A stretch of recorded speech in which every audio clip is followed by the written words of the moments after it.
Oi, pessoal! Bem-vindos de volta ao nosso cantinho mágico de leitura aqui no YouTube.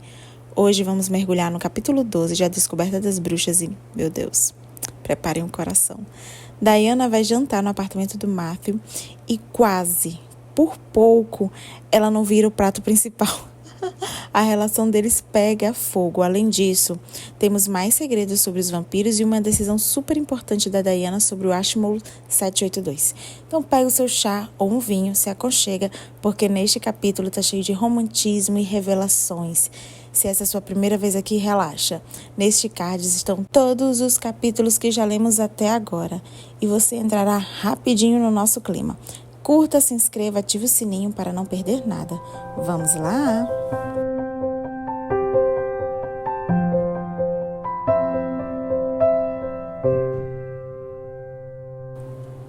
Antes de mais nada, um breve contexto. No capítulo 13, Diana entrou mais fundo no mundo de Matthew e descobriu por que ele está tão interessado nas origens das criaturas que está no Ashmole 782. Agora, no capítulo 14, um jantar no apartamento dele esquenta as coisas e Diana toma uma decisão que pode mudar tudo. Vocês estão prontos para esta noite especial? Porque eu não estou. Vamos nessa! Capítulo 14. Às 7h30, Matthew me esperava à entrada do prédio, impecável como sempre, na combinação monocromática de branco e cinza azul escuro e com os cabelos negros penteados para trás. Ele esperou pacientemente a inspeção do porteiro de fim de semana, que se despediu de mim com um aceno positivo na cabeça e uma frase deliberada. Até mais tarde, doutora Bishop. Você desperta o instinto protetor das pessoas, murmurou Matthew depois que passamos pelo portão. Aonde vamos? O carro dele não estava na rua. Hoje vamos jantar na faculdade. Ele apontou na direção da biblioteca Blodeiana. Ai, meu Deus, será que ele vai fazer ela pegar esse manuscrito? Eu estava pensando que ele me levaria para Woodstock ou para um apartamento em algum prédio vitoriano ao norte de Oxford. Não me passara pela cabeça que ele podia morar em uma faculdade. Na sede, com os figurões, me senti terrivelmente constrangida e tratei de abaixar a bainha do meu top de seda negro. Matthew balançou a cabeça sorrindo. Evito assédio o máximo possível e com toda certeza não a faria se sentar em território inimigo para ser inspecionada pelos colegas. Viramos a esquina e seguimos na direção da Câmara de Radcliffe. Passamos pela entrada de Hertford College sem nos determos e o peguei pelo braço.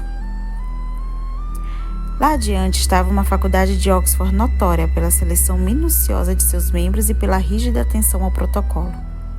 A mesma faculdade que ganhara fama pelos seus membros brilhantes. Você não mora aí? Matthew se deteve. Que importância tem a faculdade a que pertenço? Ele desviou os olhos. Mas se prefere ficar com outras pessoas, é claro que eu entendo. Não estou preocupada se você o seu jantar, Matthew. É que eu nunca entrei aí. 2 portões ricamente ornamentados guardavam a faculdade como se fosse o País das Maravilhas. Ele bufou de impaciência e me pegou pela mão para me impedir de observar o lugar de longe. É só um bando de gente num conjunto de prédios antigos. A rispidez não amenizou o fato de que ele era um dos 60 que habitavam um lugar onde os alunos não punham os pés. Além do mais, nós vamos para o meu apartamento. Durante o restante do caminho, Matthew se descontraía a cada passo que dava na escuridão, como se estivesse na companhia de um velho amigo. Entramos por uma porta de madeira baixa que mantinha o público longe da quietude do apartamento dele. Não havia ninguém na portaria, a não ser o porteiro, e não havia estudante sentado nos bancos da quadra à frente. O lugar era tranquilo e silencioso, como se habitado apenas pelas almas de todas as pessoas honradas e falecidas da Universidade de Oxford. Matthew me olhou com um sorriso tímido. Bem-vindo a All Souls. A All Souls College era uma obra-prima da antiga arquitetura gótica, misto de um bolo confeitado e de uma catedral com todas as torres e de delicadas esculturas a que tinha direito. Suspirei de prazer, sem palavras, pelo menos até aquele momento, mas Matthew ainda teria que me explicar muita coisa. Boa noite, James, ele disse para o porteiro, que por sua vez olhou para cima dos óculos bifocais e cumprimentou com a cabeça. Matthew ergueu uma chave antiga presa no cordão de ouro. Não vou demorar. Tudo bem, professor Claremont. Ele me deu as mãos de novo. Precisamos prosseguir com a sua educação. Ele parecia um garoto travesso em busca de um tesouro enquanto me puxava pela mão. Atravessamos uma porta preta desgastada pelo tempo e ele acendeu a luz. Sua pele branca se tornou ainda mais branca sob a luz e ele ficou realmente parecido com um vampiro. Ainda bem que eu sou uma bruxa, brinquei. Qualquer humano morreria de susto só de vê-lo.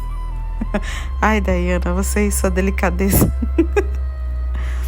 Matthew digitou uma longa série de números no painel ao pé de um lance de degrau e depois apertou uma tecla. Ouvi um suave clique e ele empurrou outra porta que se abriu. Fui atingida por uma onda aromática de mofo e velhice e de algo mais indiscernível. A escuridão se estendia para longe da luz da escada. Isso está parecendo uma cena de um romance gótico. Para onde está me levando? Diana, calma. Já estamos chegando. A paciência nunca foi o forte das Bishop. Ele passou o braço por cima dos meus ombros e ligou outro interruptor. Focos luminosos de uma fileira de lâmpadas antigas, suspensos em arame como trapezistas, se projetaram sobre o que me pareceu ser estábulos, para pequenos pôneis Shetland. Olhei para Matthew com centenas de perguntas nos olhos. Primeiro você, disse ele com reverência. Dei um passo à frente e inalei um cheiro diferente. Cheiro de álcool, com o cheiro de um pub nas manhãs de domingo. Vinho? Vinho. Caminhamos por entre dezenas de pequenos recintos com pilhas e caixotes de garrafa em cima de prateleiras. Em cada recinto, uma lousa apresentava uma data e giz. Passamos por recintos com vinhos das épocas da Primeira Guerra e da Segunda Guerra Mundial, e por outros com garrafas que Florence Nightingale poderia ter levado em baús para a Crimeia. Havia garrafas de vinho do ano em que o muro de Berlim foi erguido, até um ano de sua derrubada. À medida que a adega se estendia, as datas nas lousas eram substituídas por títulos como Velho Clarete e Porto Vintage. Por fim, chegamos ao final do cômodo e Matthew abriu uma das muitas portinholas que estavam trancadas. Ele pegou uma vela porque naquele canto não havia eletricidade, colocou-a no candelabro de cobre e acendeu-a. Lá dentro tudo estaria impecavelmente arrumado como o próprio Matthew, se não fosse pela camada de poeira. Era um espaço apertado com prateleiras que abrigavam garrafas de tal maneira que não se corria o risco de pegar uma delas e derrubar a pilha abaixo. Cada mancha vermelha perto do umbral onde o vinho tinha pingado anos após anos. Tinha um cheiro de uva antiga misturado uma rolha de mofo impregnando o ar. Isso é seu? Eu estava incrédula. Sim.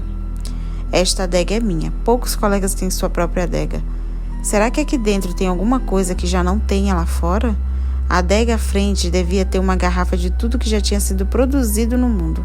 A sofisticada adega de Oxford parecia pobre e estéril em comparação com a de Matthew. Ele sorriu com um ar misterioso. Aqui tem de tudo. Ele se moveu agilmente pelo pequeno cômodo desprovido de janelas, puxando com uma cara feliz uma e outra garrafa como se a inspecionando. Por fim, ele me estendeu uma garrafa escura com um rótulo dourado e uma rolha coberta por um trançado de arame. Champagne Dom Perignon. Depois pegou outra garrafa de vidro verde bem escuro com um rótulo creme escrito em tinta preta. Estendeu a garrafa para mim com um floreio. Pude ler a data, 1976. O ano em que eu nasci, eu disse. Matthew pegou mais 2 garrafas, uma com um grande rótulo octagonal que exibia o desenho de um castelo e com uma rolha vedada por uma grossa camada de cera vermelha, e outra sem rótulo, torta, negra e selada, com algo que parecia alcatrão. Uma velha etiqueta de papel manilha estava amarrada em torno do gargalo da segunda garrafa com um pedaço sujo de barbante. Podemos ir? Ele perguntou soprando a vela. Cuidadosamente trancou a porta com as 2 garrafas na outra mão e colocou a chave no bolso. Deixamos o cheiro de vinho para trás e voltamos para o primeiro andar. Em meio à penumbra e com garrafas de vinho nas mãos, Matthew parecia brilhar de prazer. Que noite maravilhosa, ele disse contente. Fomos para o apartamento dele, que em alguns aspectos era maior do que eu tinha imaginado e em outros menor. O apartamento, localizado no topo extremo de um dos mais antigos blocos da All Souls, tinha aposentos menores do que os meus na New College, muitos ângulos curiosos e estranhas inclinações. O teto era alto o suficiente para a altura de Matthew, mas os espaços eram muito pequenos para abrigá-lo. Ele se abaixava quando passava pelas portas e suas coxas ficavam à altura do parapeito das janelas. Naqueles aposentos, o que faltava em tamanho sobrava em mobília.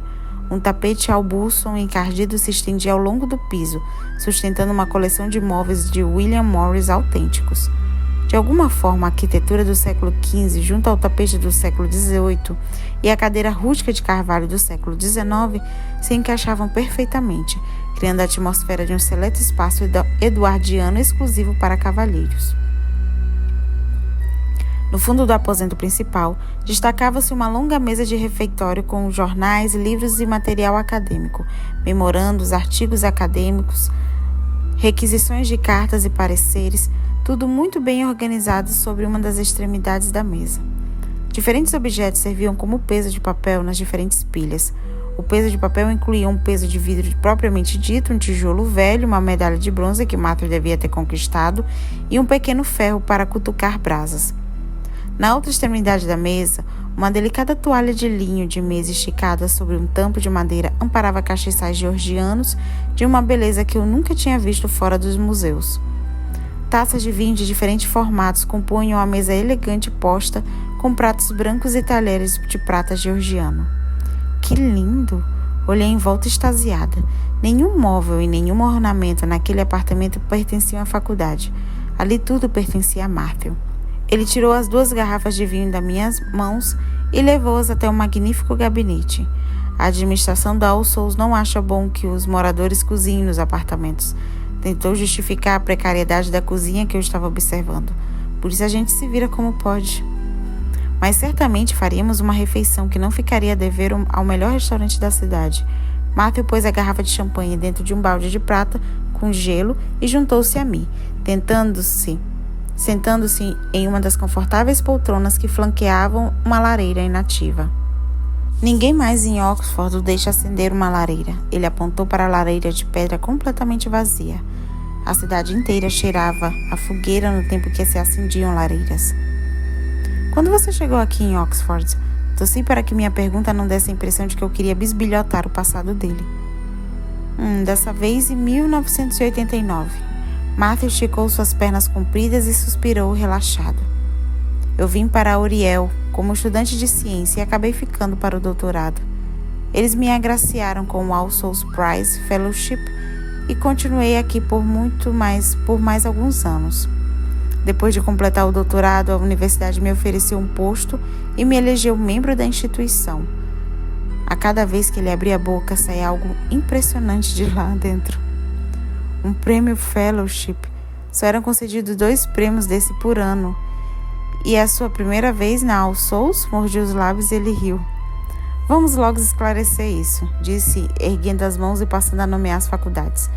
Fui membro da Merton, da Magdalen e das faculdades da universidade.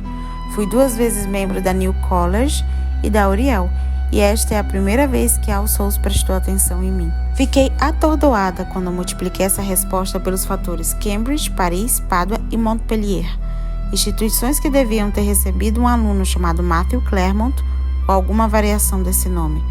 O que ele teria estudado durante aqueles anos todos e com quem tinha estudado? Diana, a voz de Matthew cortou meus pensamentos. Está me ouvindo? Desculpe, fechei os olhos e enfiei as mãos debaixo das coxas, fazendo força para me manter atenta. É como uma doença. Não consigo evitar a curiosidade quando você começa a narrar suas reminiscências. Eu sei. É uma das dificuldades enfrentadas por um vampiro que se envolve com uma bruxa historiadora. Matthew fez uma careta, fingindo preocupação, mas os seus olhos cintilaram como estrelas negras. Se quiser evitar essa curiosidade no futuro, sugiro que evite o setor paleografia da Blodeiana. Retruquei com mordacidade. Por enquanto, uma historiadora já basta. Ele se ergueu com suavidade. Eu perguntei se você estava com fome. Por que ele continuava com isso era um mistério. Quando é que eu não estava com fome? Estou. Fiz menção de sair da fofa poltrona Morris. Ele estendeu a mão, eu a segurei e ele me levantou como uma pluma. Ficamos a nos olhar com os nossos corpos quase se tocando. Fixei os olhos na âmbula de Betânia debaixo do suéter dele. Ele percorreu meu corpo com os olhos, deixando uma trilha de flocos de neve. Você está adorável. Abaixei a cabeça e a mecha rebelde do meu cabelo tombou no meu rosto. Como vinha fazendo nos últimos dias, ele afastou e prendeu atrás da minha orelha. Desta vez se aventurou com os dedos até a base do meu pescoço.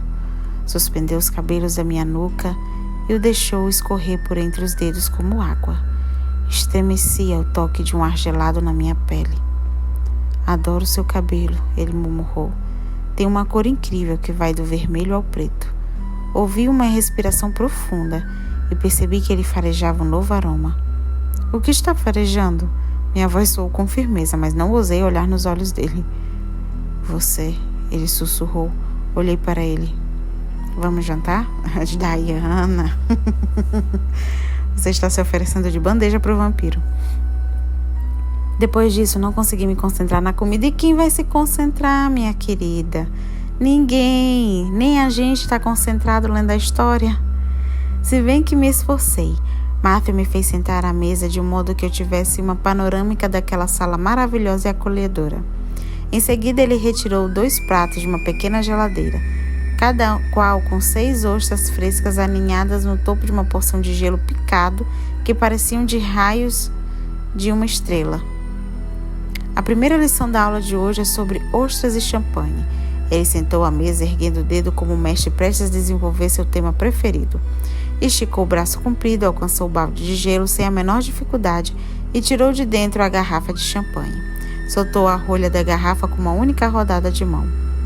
Eu não consigo fazer isso direito, comentei observando as mãos fortes e elegantes de Matthew. Se quiser, posso lhe ensinar a tirar a rolha como uma espada. Ele abriu um sorriso. É claro que se não tiver uma espada por perto, você pode recorrer a uma faca. Ele verteu um pouco de champanhe que enfervesceu e dançou nos copos sob a luz das velas. Matthew ergueu o copo na minha direção e fez um brinde. A la tienne, a la tienne. Brindei com meu copo erguido, observando as bolhas que estouravam a superfície. Por que essas bolhas são tão pequenas? Porque é um vinho muito velho. Geralmente não se espera tanto tempo para se beber um champanhe, mas gosto de vinho velho. Lembro o gosto de champanhe de antigamente. Quanto tempo tem este champanhe? É mais velho que você. Ele disse enquanto abria as conchas de ostra com a mão, o que geralmente requer uma faca afiada e muita habilidade, e as colocava no recipiente de vidro ao centro da mesa. Depois esticou-se e pôs o prato à minha frente.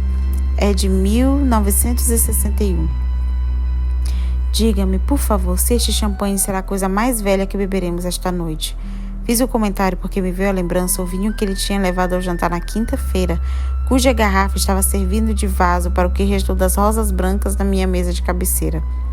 De jeito nenhum, ele abriu um sorriso. Levei a primeira ostra à boca, regalei os olhos à medida que minha boca estalava com o gosto do Atlântico. Agora beba. Ele pegou o próprio copo e ficou me observando, enquanto eu sorvia um gole daquele líquido dourado. O que está sentindo? A cremosidade do vinho e da ostra colidia de tal maneira com um gosto de sal marinho que parecia até um feitiço. Parece que o oceano inteiro está na minha boca. Respondi e tomei outro gole.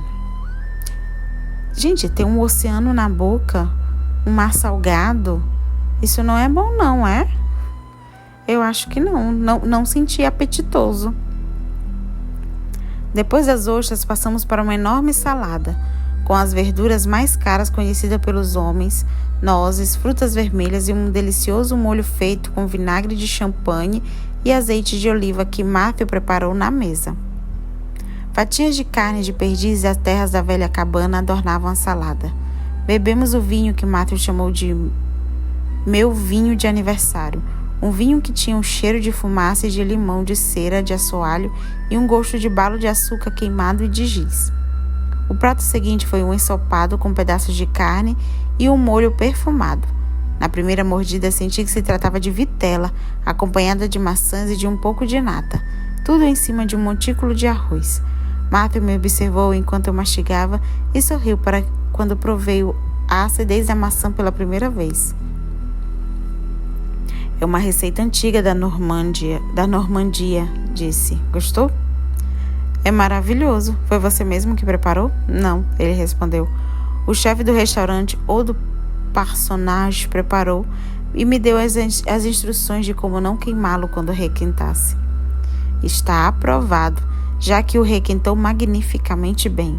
O calor do ensopado inundou meu corpo por dentro. Mas você não está comendo. Não estou com fome. Ele continuou me observando por mais alguns instantes e depois foi à cozinha para pegar outro vinho. Era a garrafa selada com cera vermelha. Retirou a cera e a rolha da garrafa. Perfeito, exclamou, vertendo cuidadosamente o líquido escarlate dentro de um decantador que estava à mesa. Está sentindo o mesmo cheiro deste?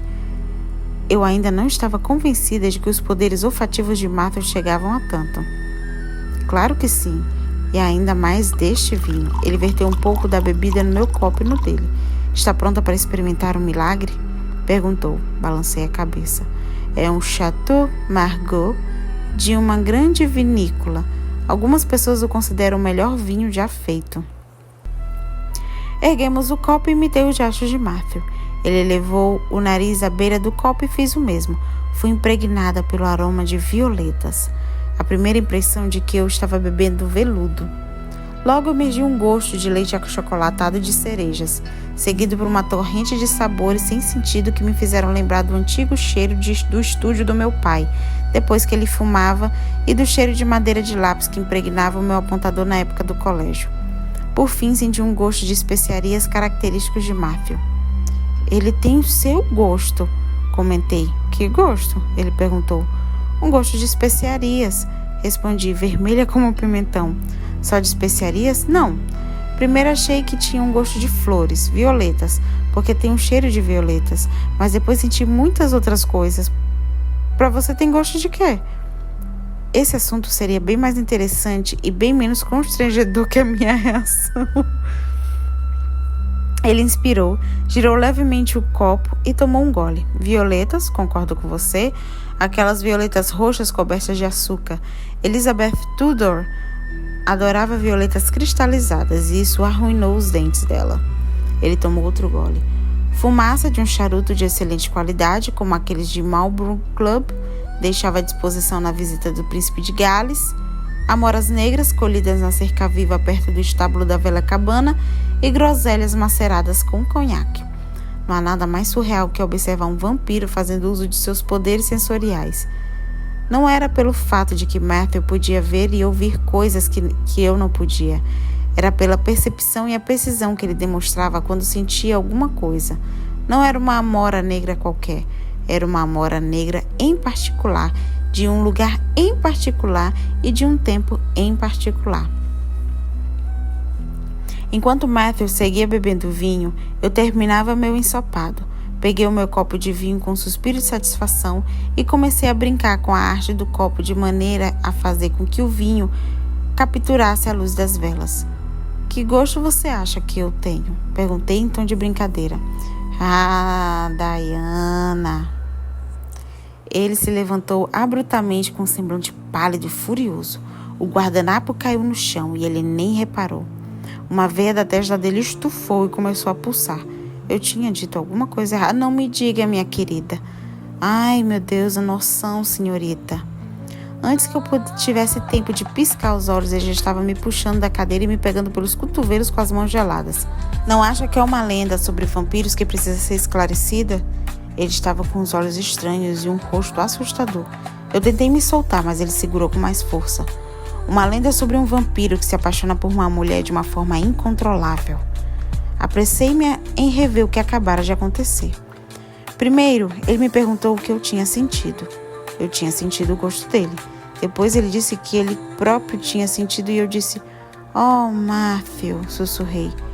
"Percebeu o que significa sentir você para mim?" A voz dele passou de ronronado para algo intenso e perigoso. Fiquei atordoada por um instante. Matthew soltou os meus braços antes que a emoção se intensificasse. Não tive tempo para reagir ou fugir. Ele já estava com os dedos enfiados no meu cabelo e pressionava a base do meu crânio com os polegares. Eu tinha sido pega novamente, e uma sensação de paralisia se espalhou pelo meu corpo à medida que aquelas mãos geladas me tocavam. O que será que havia naqueles 2 copos de vinho que eu tinha tomado? Alguma droga? O que mais explicaria minha paralisação? Ai, meu Deus, que perigo! Não é só o seu cheiro que me agrada. Eu posso ouvir o seu sangue de bruxa enquanto ele se movimenta nas suas veias. Ele comprimiu minhas orelhas com lábios frios e um hálito doce. Você sabia que o sangue de bruxa é musical? É como o canto de uma sereia que faz o marinheiro jogar o barco contra os rochedos. O chamado do seu sangue pode ser minha perdição. E a sua também. Sussurrou tão baixinho que era como se estivesse falando dentro da minha cabeça. Os lábios de Matthew deslizaram avidamente ao longo do meu queixo. Cada pedaço do meu corpo que era tocado pela boca do vampiro gelava e depois queimava, e o sangue voltava a correr sobre minha pele. Matthew, sussurrei com a voz entrecortada. Fechei os olhos, achando que ele cravaria os dentes no meu pescoço, e ainda me sentindo incapaz e sem vontade de me mover. Em vez de morder meu pescoço, ele buscou meus lábios com lábios ávidos, enlaçou-me com os braços e aninhou minha nuca com as mãos. Fiquei com meus lábios subjugados ao deles e minhas mãos encurraladas entre o peito dele e o meu. Debaixo da palma de minhas mãos, apenas a batida do coração dele. De repente, uma batida brusca no coração fez transformar o beijo. Seu desejo não aferreceu, mas a ânsia do seu toque se tornou agridoce. Ele afastou as mãos da minha nuca, segurou meu rosto e se afastou com certa relutância. Ouvi um sopro suave e recortado. Nada parecia como uma respiração humana, mas o som do tempo que o sangue do vampiro levava para percorrer seus poderosos pulmões. Eu tirei proveito do seu medo. Não devia ter feito isso. Ele sussurrou. Eu estava de olhos fechados, intoxicada com o aroma de cravo e canela que afugentava o perfume de violetas do vinho. Angustiada, fiz menção de me soltar do abraço. Fique quieta. Ele disse de um modo brusco. Talvez não consiga me controlar se você se afastar. Lá no laboratório, ele me alertara sobre a relação entre o predador e a presa. E agora sugeria que eu devia me fazer de morta para que o predador que havia dentro dele perdesse o interesse por mim. Mas eu não estava morta. Ai, Diana. Abri os olhos. A voracidade daquele rosto não deixava margem para dúvidas. Matthew tinha uma expressão ávida e faminta. Tornara-se uma criatura dominada pelos próprios instintos. Mas eu também tinha instintos. Eu estou a salvo com você. Eu disse a frase com os lábios congelados e ao mesmo tempo ardendo em fogo, porque nunca tinha sido beijada por um vampiro. Uma bruxa salvo com um vampiro? Jamais confie nisso. Bastaria uma fração de segundo e você não conseguiria me deter se eu investisse. Eu também não conseguiria me deter. Nossos olhos se encontraram e assim ficamos sem nenhum dos dois desse uma única piscada. Surpreendido, ele murmurou baixinho. Você é muito corajosa. Nunca fui corajosa. O jeito com que você encarou o vampiro quando doou sangue no laboratório, o jeito que expulsou as criaturas na biblioteca, até o fato de voltar todo dia para lá sem permitir que ninguém atrapalhe seu trabalho. Tudo isso é coragem. É teimosia. Essa diferença Sarah já tinha esclarecido muitos anos antes. Já vi coragem como a sua, em geral nas mulheres. Ele continuou como se não tivesse me ouvido. Homens não têm essa coragem. Nossa determinação nasce do medo, não passa de bravata.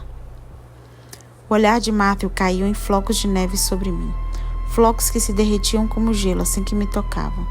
Um dedo gelado recolheu uma lágrima que tombou de conta dos meus cílios.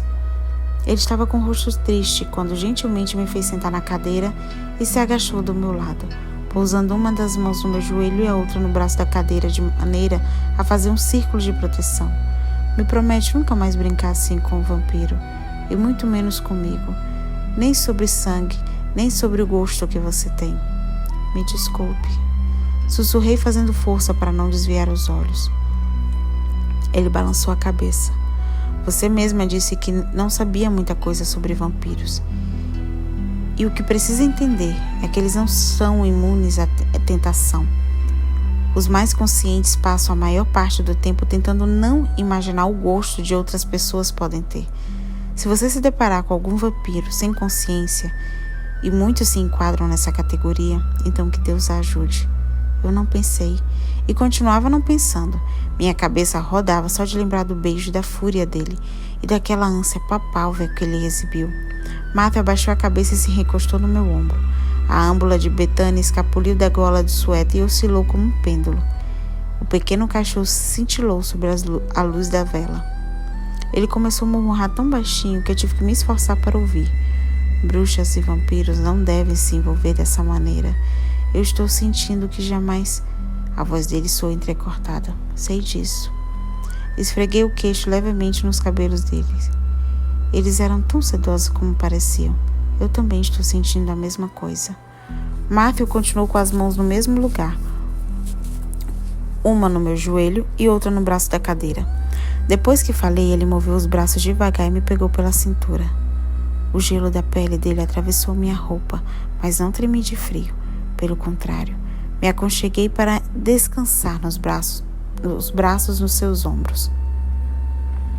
Evidentemente, um vampiro se sentiria confortável naquela mesma posição por muitos dias, mas não uma simples bruxa como eu. Fiz então um pequeno movimento e ele me olhou confuso, mas em seguida demonstrou um rosto iluminado que tinha entendido. Eu me esqueci, ele disse, se levantando e se afastando de mim com cuidado. Primeiro mexi a perna e depois a outra, restaurando assim as circulações dos meus pés. Matthew estendeu o vinho para mim e voltou para sua cadeira. Depois disso, tratei de estabelecer uma conversa que não fizesse pensar no gosto que eu podia ter. Qual era a quinta pergunta que você teve que responder para ganhar o prêmio Fellowship? Os candidatos eram convidados a prestar um exame que envolvia 4 perguntas de amplitude reflexiva e complexidade ardilosa. Ainda havia um célebre quinta pergunta, e quando o candidato sobrevivia às 4 primeiras, fazia-se então a famosa quinta pergunta. Não era propriamente uma pergunta, e sim uma simples palavra, como água ou ausência. A resposta ficava por conta do candidato, e quem apresentasse a resposta mais inteligente ganhava a vaga na All Souls. Ele esticou-os por sobre a mesa, sem que a vela os queimassem, e derramou mais vinho no meu copo. Desejo, respondeu esquivando-se engenhosamente dos meus olhos. Era melhor parar com os planos táticos. Desejo? O que você escreveu? Pelo que eu me lembro, escrevi que ao longo dos séculos apenas 2 emoções fizeram o mundo girar. Ele hesitou e seguiu em frente. Uma o medo, a outra o desejo. Foi mais ou menos essa minha resposta. Não me passou despercebido que Matthew não tinha incluído o amor. Era um quadro brutal, uma queda de braço entre 2 impulsos iguais e opostos. Por outro lado, um toque de verdade que superava o chavão, o amor faz o mundo girar. Ele insinuava que o desejo dele, principalmente por sangue, era tão intenso que colocava tudo mais em risco. No entanto, os vampiros não eram as únicas criaturas que tinham que lidar com impulsos muito intensos. Grande parte de tudo que sempre foi classificado como magia não passava de desejos em ação. A feitiçaria é diferente, envolve feitiços e rituais, mas a magia, um desejo, uma vontade, uma ânsia forte demais para serem negados, tudo isso pode se transformar em verdade quando cruza a mente de uma bruxa. De todo modo, não seria justo esconder os meus segredos se Matthew me revelava os dele. Magia é desejo tornando real. Foi assim que peguei o Notes and Carries na noite em que nos conhecemos. Argumentei vagarosamente. Quando uma bruxa se concentra em alguma coisa que deseja e depois imagina a forma de obtê-la, ela pode fazer isso acontecer. Por isso sou bastante criteriosa quanto ao meu trabalho. Peguei o copo do vinho com as mãos trêmulas e tomei um gole. Isso quer dizer que você passa grande parte do seu tempo reprimindo o seu desejo, exatamente como eu? Talvez até pelos mesmos motivos. Ele percorreu meu rosto com olhos de flocos de neve. Se você está dizendo que tenho medo de começar e de não poder parar depois, é isso mesmo. Não quero olhar para o passado e perceber que me apossei das coisas sem merecimento próprio. Então você duplica o merecimento. Primeiro você merece alguma coisa simplesmente porque não a pegou para si. Depois a merece de novo pelo trabalho e pelo esforço próprio. Matthew soltou uma risada amarga. Assim não há vantagem alguma em ser uma criatura sobrenatural, não é o caso? Ele sugeriu que nos sentássemos perto da lareira inativa. Eu me instalei no sofá e ele pôs um prato de biscoitos de nozes à mesinha à minha frente, antes de desaparecer novamente na cozinha. Depois apareceu com a garrafa preta antiga, já sem a rolha, sobre uma pequena bandeja junto a 2 copos, contendo um líquido de cor âmbar. Ofereceu-me um dos copos. Feche os olhos e me diga que o arão assim. Vocês vão brincar disso de novo? Olha, já não deu certo na primeira vez. Passou minha instrução com uma voz de um mestre de Oxford. Obediente, fechei os olhos. O vinho tinha um sabor ao mesmo tempo de velho e vibrante. Exalava o aroma de flores com nozes e limões cristalizados e algo mais. O longo passado de um mundo ao qual só tinha acesso pelos livros e a imaginação. Ele tem cheiro de passado, mas não de um passado morto, um passado vivo. Abro os olhos e bebo um gole. À medida que a bebida doce e brilhante escorria pela minha garganta, algo muito antigo penetrava no meu fluxo sanguíneo. Esse deve ser o sabor do sangue de um vampiro, mantive o pensamento comigo. Você vai me dizer o que é isso? Perguntei com a boca impregnada de sabores.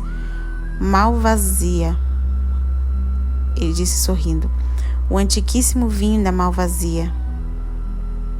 Quantos anos? Perguntei curiosa. É tão velho quanto você? Ele riu.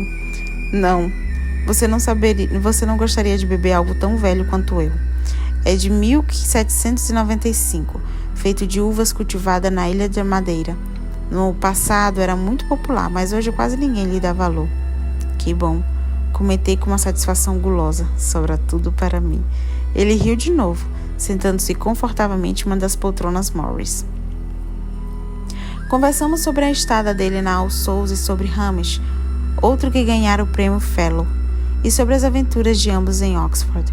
Ri muito das histórias sobre os jantares que ele era obrigado a participar e de suas corridas até Woodstock, onde ele vomitava até tirar o gosto de carne cozida da boca. Você parece cansado, ele disse, e só se levantou depois de mais um copo de malvasia e 1 hora de conversa. Estou mesmo cansada.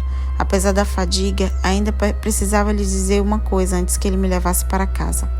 Deixei o copo na mesa. Já tomei uma decisão, Matthew. Na segunda-feira vou requisitar o Ashmole 782. O vampiro centrou-se abruptamente. Não sei como quebrei o feitiço na primeira vez, mas tentarei de novo. Knox não acredita que eu consiga. Franziu os lábios, mas o que ele sabe? Ele não foi capaz de quebrar o feitiço, e talvez você consiga enxergar as palavras que se escondem sob as imagens desse palimpsesto mágico. Você está dizendo que não sabe de que forma quebrou o feitiço? A testa de Matthew exibiu algumas rugas de aturdimento. Que palavras você disse? Que poderes você invocou? Eu quebrei o feitiço sem me dar conta que estava fazendo isso, expliquei. Meu Deus, Diana, ele se levantou outra vez como um raio. Knox sabe que você não recorreu à magia? Se sabe, não fui eu que lhe contei. Eu me encolhi. Além do mais, o que isso importa? Importa porque você se deparou com as condições desse encantamento, ainda que não o tenha quebrado. Agora as outras criaturas estão esperando que você faça algum contrafeitiço para observá-lo e copiá-lo. E, se possível, para elas mesmas pegarem o Ashmole 782. Os seus colegas bruxos já não serão tão pacientes e tão bem comportados quando ficarem sabendo que o feitiço se abriu para você, por vontade própria.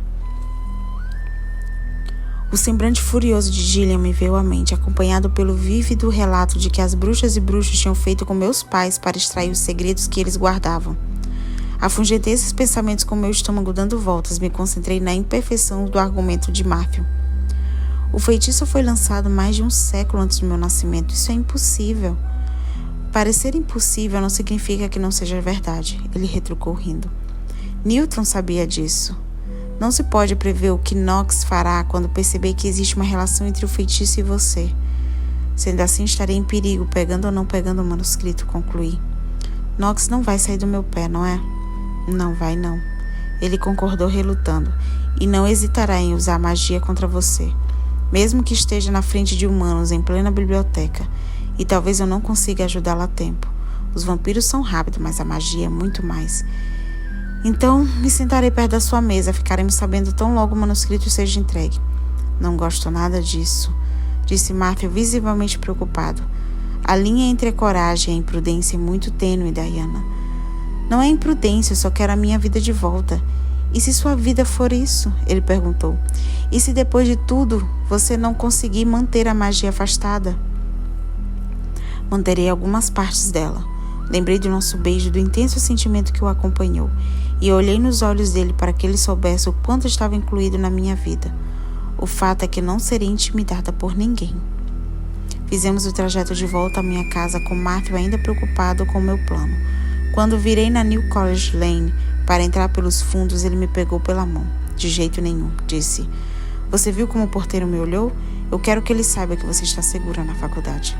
Seguimos pela calçada acidentada da Whole Street, passamos pela entrada do pub Turf e cruzamos os portões da New College.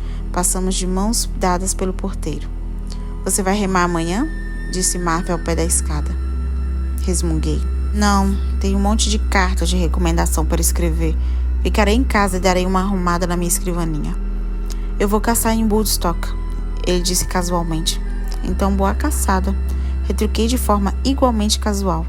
Não se aborrece em saber que estarei fora, escolhendo o meu próprio cervo? Ele pareceu surpreso. Não, de vez em quando me alimento de perdiz, e de vez em quando você se alimenta de cervo. Dei de ombros. Sinceramente, não vejo diferença alguma. Os olhos de Matthew brilharam. Ele esticou um pouco dos dedos, mas não soltou minha mão. Levou até a boca e deu um longo beijo na carne tenra da palma da minha mão. Agora vá dormir, disse soltando a minha mão. Ele deixou os rastros de gelo e neve com os olhos quando me observou da cabeça aos pés. Olhei para ele sem fala, impressionada com o poder envolvente de um simples beijo na palma da minha mão. Boa noite, sussurrei quase sem fôlego. Vejo você na segunda. Subi a escada estreita que levava ao meu apartamento. Já na entrada pensei comigo que a maçaneta da porta tinha sido apertada por alguém que acabou fazendo uma baita confusão na fechadura, porque a parte metálica e a de madeira estavam todas arranhadas. Entrei no apartamento e acendi as luzes. A secretária eletrônica estava piscando, é claro. Cheguei à janela e acenei para mostrar que eu estava sã e salva. Alguns segundos depois, eu me debrucei na janela para espiar e Matthew já tinha ido embora. E chegamos ao fim de mais um capítulo desta saga maravilhosa e eu espero que vocês estejam, como eu, completamente apaixonados por este casal. Mal posso esperar para ver o que vem aí para a Diana e para o Matthew e para os dois como um casal. Então, se você gostou, deixe aquele like maravilhoso, se inscreva, ative o sininho para não perder o próximo capítulo. Amanhã continuamos esta aventura mágica no mesmo horário, no mesmo canal, então me conta nos comentários o que você achou até agora. Até a próxima, pessoal. Beijos! Fui!